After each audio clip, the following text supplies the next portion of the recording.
Welcome to another video from ExplainingComputers.com. This time we're going to look at the Raspberry Pi 500.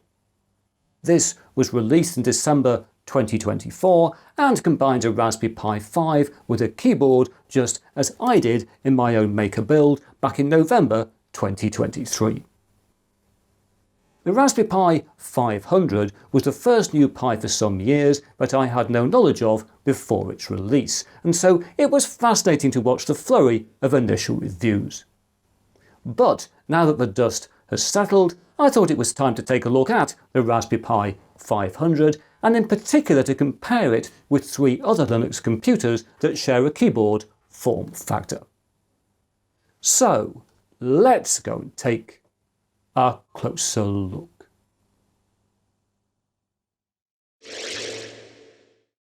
Right, here we have our Raspberry Pi 500, which has an official price of $90 and for which I paid £84.60 from Pi Moroni here in the UK. These are the prices for a Pi 500 with no accessories, although a 32GB microSD card is included with the Pi in this box, with Raspberry Pi OS pre-installed. So let's open it up. I think I need to flick it over because to get it to slide out, I think you need to lift a bit here like that, and hopefully, yes, that will slide off like that. And then hopefully we just open it up like this. We do! Oh, it's always exciting opening up a new Raspberry Pi, isn't it? Let's get rid of the box caught on the floor down there. And here we are. And the first thing it strikes you, actually, other than the fact it's clearly very solid, the build quality seems to be very good, as I would expect from Raspberry Pi. The first thing that strikes you is the weight. This is actually reasonably heavy for what it appears to be, and this is because inside here there's a massive heatsink which allows this to be a silent computer because it's passively cooled. Talking of which, as this is in effect a Raspberry Pi 5 in a keyboard, it's based on a Broadcom BCM2712 system on a chip. This has 4 ARM Cortex-A76 cores clocked at up to 2.4 GHz, as well as a Video Core 7 GPU. The system's equipped with 8GB of low-power DDR4 RAM, as well as 802.11 AC Wi-Fi and Bluetooth 5.0. On the top, we basically have the keyboard. It is, after all, a keyboard computer, and the keyboard seems to be, at initial impression anyway, pretty good. Oh, a little bit of flex there, a tiny bit of flex. Let's do the spacebar test. Yes, we can touch either end of the spacebar and it moves properly. And we've also on the top here, other than the keyboard, got a power switch up here, and we've also got some indicator LEDs. And I have to say this keyboard is very similar to the one I use myself at my desk. I like a low travel keyboard to help reduce RSI, and I think already I know from the previous Raspberry Pi 400, and this seems to be at least as good as that as a keyboard, I'd have no problems typing on this all the time. If we take a look at the left end and then the right end, we find absolutely nothing of note. But around the back, there's fairly copious connectivity. This commences with a single Type A USB 2 port, which is one less than on a Raspberry Pi 5, as the second USB 2 port is presumably internally connected to the keyboard. We then get 2 Type A USB 3 ports, followed by a microSD card slot in which the supplied Raspberry Pi OS microSD card with Raspberry Pi OS on it is pre-inserted. We then have a USB Type-C connector for power, and the use of the official Raspberry Pi adapter is highly recommended, as the Pi 500 requires a 5V supply at up to 5 amps. Next, we have 2 micro HDMI connectors, each capable of 4K output at 60 frames a second. For me at least, the use of micro HDMI is disappointing, as it's a very poor connector compared to full-size or even mini HDMI, and in my view, especially unwise to include on a keyboard computer that's likely to be moved during use. The inclusion of micro HDMI was my only criticism of the previous Raspberry Pi 400, and it's a great shame that we still have the micro connectors here. Next to lung, we then have a rubber cover, behind which there's a 40-pin GPIO connector, so allowing the Pi 500 to be used for all kinds of Maker projects. Next to this, we then have Gigabit Ethernet, and right on the end, a Kensington lock, so that a thief will have to steal your whole desk rather than just your Pi 500. If we take a look underneath, we find an exciting little door, beneath which is a compartment in which we can fit an optional M.2 NVMe SSD. Oh, sorry, I must be dreaming, as underneath there is nothing aside from 2 grills and 4 rubber feet.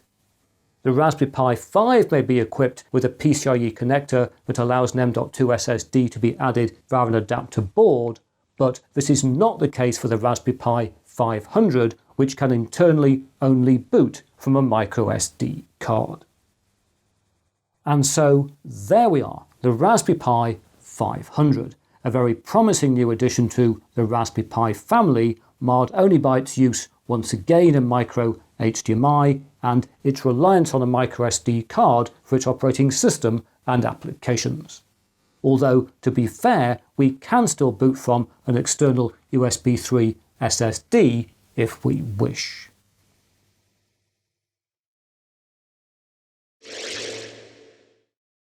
Right, I've now got everything connected up so I can show you the first boot of Raspberry Pi OS on this system, so let's turn on the power.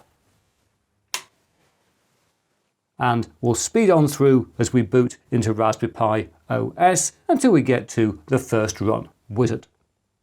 And here we are, we're welcome to Raspberry Pi desktop. Let's click on the next, and the settings here are okay, so I'll go next again. And I now need to create an account. This is just a local account on this computer, so I'll enter some details. And we're now invited to set up a wireless network, although I'm going to skip this because I've got an Ethernet lead connected for a wired network. And then on this screen we can choose our default browser. I'm going to stick with Chromium, but I'm not going to uninstall Firefox. So again, I can click on Next. And then on this screen, if we want, we can enable the Raspberry Pi Connect remote access service. I'm going to leave that off, but I am going to click on Next to update our software. And there we are, our system is now up to date. So it's time to restart. And here we are back again running Raspberry Pi OS. Although, as usual in my videos, I'm going to make a few scaling changes which I'll apply like this. And here we are running a fully functional Raspberry Pi operating system here on the Raspberry Pi 500. There's not a lot of software pre-installed as we can see in the menu, but there are a few things. There is a browser, for example, so let's launch the Chromium browser like that. Here we are on the Explaining Computers website, very exciting. And I've also loaded in the Christopher Barnett YouTube channel with my test video. So let's just try my test in 1080p video. Let's full screen that and bring up Stats for Nerds. Check we're in 1080p. We most definitely are now. And as you can see, this is playing 1080p video, no problems at all. So if you want to do basic browsing and social media and all that kind of stuff, including streaming media, you have no problems doing it on the Raspberry Pi 500. The other thing you might want to do if you want to use a Pi 500 as a basic desktop computer is to use an Office package. An Office package is not pre-installed, but if we go to Preferences and Recommended Software like that, it'll have a little think, whilst I make the window a bit bigger, like that. And if we look under Office, there is LibreOffice like that, which we can apply and install. There we are. And if we just close this down and go back to the menu, we should now find we have Office available. We do, and we can launch LibreOffice Writer. Always good to launch LibreOffice Writer. And here we are, we've got a working word processor on this system. I'm going to get rid of Show Tips at Startup because why would we want to do that? But we would want to try typing a document, so let's type greetings like that and make it very large indeed. And there we are using an Office package here on the Raspberry Pi 500.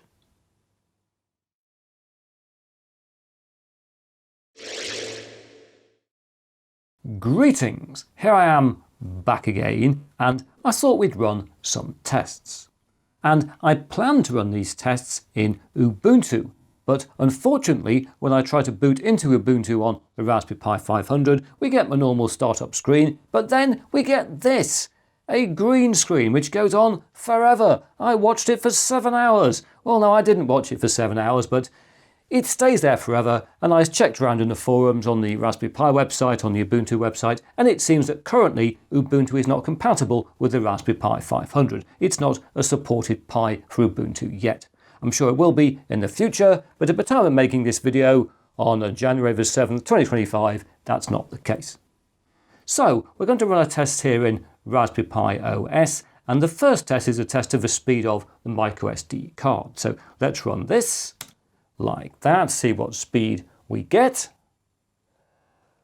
And there we are, we've got a speed of 89 megabytes a second, which is decent for a UHS 1 SD card, but just to give you a comparison, using an SSD on a Raspberry Pi 5 connected to its PCIe interface, I've recorded a speed of 816 megabytes a second. I've also got an SSD connected to this Raspberry Pi 500 in a USB adapter, so let's just test the speed of that. Let's replace that with SDA and rerun the test. This will give us a higher speed. What's it going to be? Very exciting. 279, almost 280 megabytes a second. So we do have the opportunity to access higher speed storage. Next, I thought we'd do a test of temperatures. And here's the script to run my standard temperature test. Let's just show you that. It's sitting in the programming, and I think I've got it in Genie. There it is. Here's my standard temperature test script for a Raspberry Pi 5. It runs for 20 minutes. It shows us a temperature reading, stresses out the Pi's processor using sysbench to factor prime numbers for 120 seconds, and then prints the reading again and continues through a loop. And here's a table showing the results I've had from this test in other videos, testing out the Raspberry Pi 5 case with various cooling options, as well as an Argon Neo 5 case, my favourite Raspberry Pi 5 case, and a GeekPi case which provides a passive cooling solution. And that's exactly what we've got here on the Raspberry Pi 500, so it'll be interesting to see how that compares with the GeekPi results. But just before we run this test, I know some of you like to see power use, so let's bring up a power meter. There we are. We're currently idling at about 3.2 watts. Look, it's gone up as soon as I started speaking. It's about 3.2, 3.5 watts, something like that. Oh, back to 3.2 again. So as soon as I run this test, which stresses out the CPU, that number will go up. So let's do that. And yes, our power use has gone up. 6.4 watts. That seems to be what it's going to be stressed out at. That's still not a bad power use at load, is it? But anyway, we've seen power use now. Let's get rid of the power meter and speed on through to the end of this temperature test. And there we are, it's finished, and these are some very impressive results, although I can tell you the top of the keyboard does feel now very slightly warm. So let's put these across onto the table, and it's worth noting that the ambient here today is probably a few degrees lower than it was when I ran the earlier tests. My ambient is normally about 20-21 degrees, it's about 18 today, but even so, these are very impressive results, starting way below what we had previously from any cooling solution and finishing way below anything we've seen previously. Particularly impressive, I think, compared to the GeekPi heatsink case test. Although, I guess what we're really proving here is if you have a very large heatsink on a Raspberry Pi 5 SoC, as we've got in the Raspberry Pi 500, you get good cooling performance. And other than that, I've got nothing else to say. These are very impressive cooling results.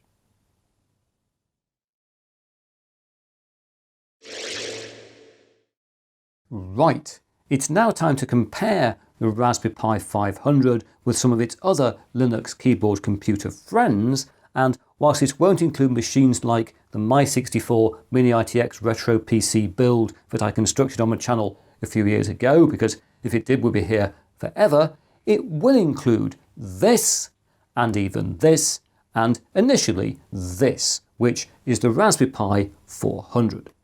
So let's put this machine next to the Raspberry Pi 500. And to start our comparison, I want to talk a bit about the keyboard, because at the start of the video I said, oh, the keyboard on the Pi 500 here, it's so much better than the one on the 400. And I think I was being influenced by all the reviews I've read that said, oh, it's got a better keyboard than the 400. But now I've got the two together and I can type on both of them side by side. I'm not convinced. They both got perfectly good keyboards. I'd be very happy to type on either of them for long periods of time. But I do prefer the 400 keyboard for three reasons. Firstly, if you want to read the legends on the keys, they are bigger and much, much easier to read on the 400. Secondly, whilst the feels are different, one of the differences is this keyboard, the 500 keyboard, is a little bit not quite so solid, and whereas this keyboard is very solid. And this links to the fact that I noted earlier, there is some flex in the Raspberry Pi 500. When you type on this, it definitely moves up and down. There is no flex whatsoever on the 400. So in my view, in terms of keyboard, the 400 is the winner. If we move on to price, the Raspberry Pi 500, as we noted earlier, costs $90, but the 400 now costs $60. The price was reduced when the 500 was released, and we now get a 32GB microSD card with Raspberry Pi OS on it with the 400, the same way we do with the 500. So we've got a $60 keyboard computer and a $90 one. And that makes, I think, the 400 a very good deal. Now, admittedly, if you look at pure processor power type things, we've got roughly twice the real-world processor power on the 500 versus the 400, and we've got 8GB of RAM here versus 4 on the 400. So in terms of pure calculation of money versus processing power and things, you've got roughly twice the performance here for 50% more money, and so in some ways this is better value. But that uses the bizarre computer science logic of assuming people have got infinite money to spend, and they'll keep spending until they start getting less return on that money. And of course that isn't how things work in the real world, where people have got finite resources and want a computer to do a certain thing. And there's no doubt if you want a small keyboard computer for a low price to get on with basic computing, bits of office work, web browsing, social media, email, things like that, both of these are very decent machines. And the fact you can buy this for $60 means I think it's still very much worth considering compared to $90 for the Pi 500. There's no doubt performance is a little bit more sluggish on the 400. Let's go across to its desktop and take a look at that. And here we are in an older version of Raspberry Pi OS. I must update this machine. It's telling me to update it. But it's still, it's still nice and smooth. There's no problems working at all on the Raspberry Pi 400. Although if we go to the web and we bring up a video, it's always a good test, isn't it, of can we play streaming media? You can see it's a little bit more sluggish than we saw before on the Raspberry Pi 500. It's taking its time to bring this stuff up. Not terribly so, but it is taking a bit more. You're having to wait a little bit on each click to make things actually work. You can see we're going to get there, and we'll just bring up stats for nerds on my test clip, and we can see there are some drop frames. Now it's stabilized. There aren't many drop frames. It does work. It's perfectly watchable, but there's no doubt 1080p YouTube is better on the Raspberry Pi 500 than the 400. But that said, this is the best test I can show you to show that real difference. Other than that, this is a very nice machine. Do not dismiss the Raspberry Pi 400.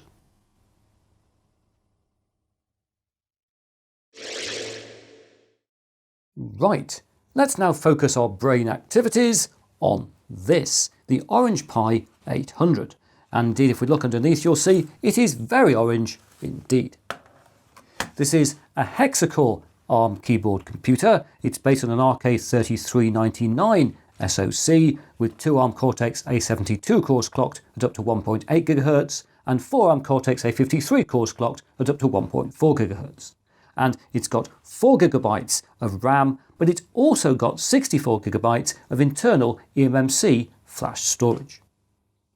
On the top, we also have a microphone, which is rather interesting. And if we take a look at the back of this machine and stack on top the Raspberry Pi 400 and then the Raspberry Pi 500, we can see some significant differences.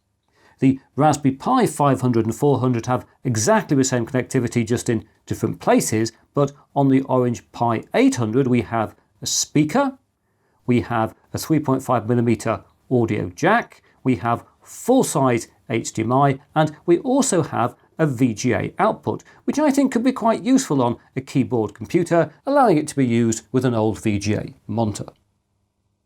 Right now, the Orange Pi 800 sells for $99 on AliExpress and for all kinds of prices on Amazon.com. It is without doubt a less powerful machine than the Raspberry Pi 500, but it does have its internal eMMC, better connectivity, large legend on the keyboard. The keyboard does flex a little bit, but not as much as the Raspberry Pi 500. And of course, it doesn't have the support in terms of software that you get with a Raspberry Pi. This said, if we go across to the desktop, here we are running Orange Pi OS. It's pretty clear that's what we're doing, and this works pretty well. And if we look in a browser, you'll see there's various other operating systems available, including Ubuntu and Debian, and perhaps most interestingly, an official image of Manjaro.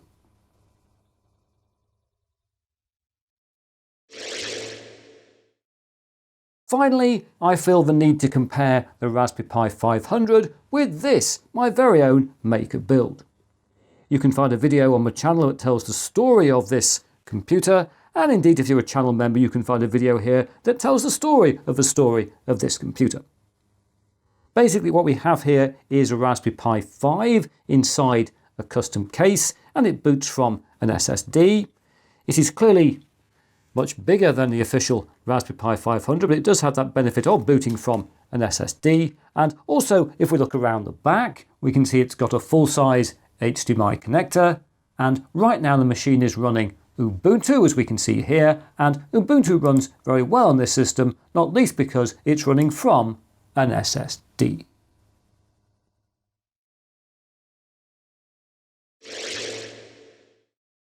The Raspberry Pi 500 is a very nice Linux keyboard computer. However, its micro HDMI connectors and the lack of an M.2 slot for an NVMe SSD are very disappointing. With the Raspberry Pi 400 before it, we had no expectation we'd have the option to run the operating system from an internal SSD, but with this machine we did have that expectation, or I thought at the very least we'd have some internal eMMC as we have on the Orange Pi 800. Indeed, with the Raspberry Pi 500 and its official power supply costing about the same as the cheapest mini PCs, I find it, well, just bizarre that this is a desktop computer in 2025 that only gives us the option to run the operating system internally from a micro SD card. But what do you think? What are your views? Do let us all know down in the comments section. But now that's it for another video. If you've enjoyed what you've seen here, please press that like button. If you haven't subscribed, please subscribe. And I hope to talk to you again very soon.